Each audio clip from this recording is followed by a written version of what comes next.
নমস্কাৰ বন্ধু বান্ধৱীসকল, মোৰ চেনেলটোলৈ আপোনালোক সকলোকে স্বাগতম। আজি শাওন মাহৰ প্ৰথমটো সোমবাৰ, অৰ্থাৎ শাওনৰ 2 তাৰিখ, আৰু আমি এতিয়া যাবলৈ ওলাইছোঁ মন্দিৰলৈ বুলি। গতিকে ভিডিঅ'টো চাই থাকিব। মোৰ লগত যাব, মোৰ বা যাব এইফালে, আৰু মোৰ ভাগিনজনী যাব দেই।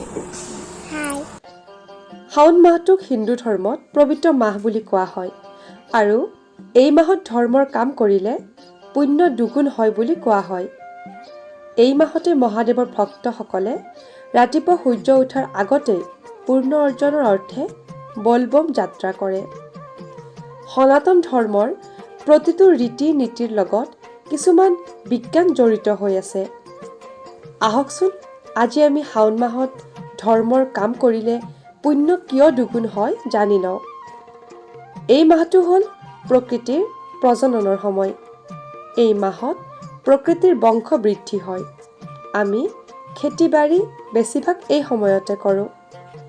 প্ৰকৃতিৰ বংশ বৃদ্ধি কৰাৰ বাবে শাওন মাহত পৃথিৱীয়ে কিছুমান ৰাসায়নিক দ্ৰব্য ওপৰলৈ লৈ আহে, যিবোৰ ৰাসায়নিক দ্ৰব্যই খেতি ভাল হোৱাত সহায় কৰে। ৰসাতল বা পাতাল লোকৰ পৰা জোক, সাপ, কেঁচু আৰু বিভিন্ন ধৰণৰ তেনেকুৱা প্ৰাণী ওপৰলৈ উঠি আহে। আমি জানো যে যিখন পথাৰত জোক, সাপ, কেঁচু আদি বেছি হয়, সেইখন পথাৰত খেতি বেছি ভাল হয়। সাপ, কেঁচু আদিয়ে যি মল ত্যাগ কৰে, সেইবোৰে সাৰৰ দৰে কাম কৰে, খেতি ভাল হোৱাত সহায় কৰে। এইবোৰ এই সময়ত খেতিৰ লগতে ঘাঁহ বন আদিতো আহে, যাৰ বাবে ঘাঁহ বন আদি দূষিত হয়। আমাৰ পোহনীয়া গৰুৱে সেই ঘাঁহ জীয়াই থাকিবৰ বাবে খাব লগা হয়, যাৰ বাবে গৰুৰ গাখীৰো শাওন মাহত দূষিত হোৱা বুলি কোৱা হয়। লগে লগে পুখুৰীৰ পানী, কুঁৱাৰ পানী আদিতো বিয়পি পৰে। সেইবাবে বাৰিষাৰ দিনত আমি কুঁৱা বা পুখুৰীৰ পানীত ৰাতিপুৱা এটা পাতল চামনি দেখিব পাওঁ।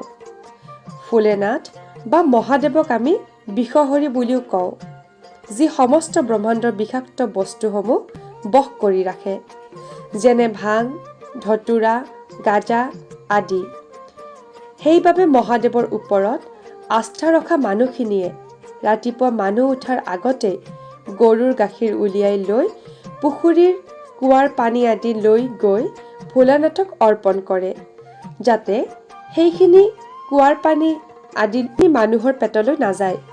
কাৰণ মানুহে উঠি সেই পানী, সেই গাখীৰ আদি খালে বিষক্ৰিয়া হ'ব পাৰে। সেইবাবেই ভোলেনাথক গাখীৰ আৰু পানী ঢালি পূজা কৰা হয়, আৰু এই পূজা কেৱল শাওন মাহতহে কৰিলে ভাল বুলি কোৱা হয়। এই মাহত প্ৰকৃতিয়ে শাকজাতীয় বস্তু আমাৰ পৰিৱেশৰ পৰা সমূলি নোহোৱা কৰি দিয়ে, যিহেতু সেইবোৰ খালে বিষক্ৰিয়া হোৱাৰ সম্ভাৱনা থাকে। সেইবাবেই এই মাহত লাও, জিকা, ভোল, পটল, লেচেৰা আদি ওপৰত হোৱা শস্যবোৰ হয়। এই কথাখিনি শিৱপুৰাণ আৰু পৌৰাণিক গ্ৰন্থৰ পৰা সংগ্ৰহ কৰি কোৱা হৈছে। ইয়াত যদি কিবা ভুল ভ্ৰান্তি হয় ক্ষমা কৰি দিয়া যেন।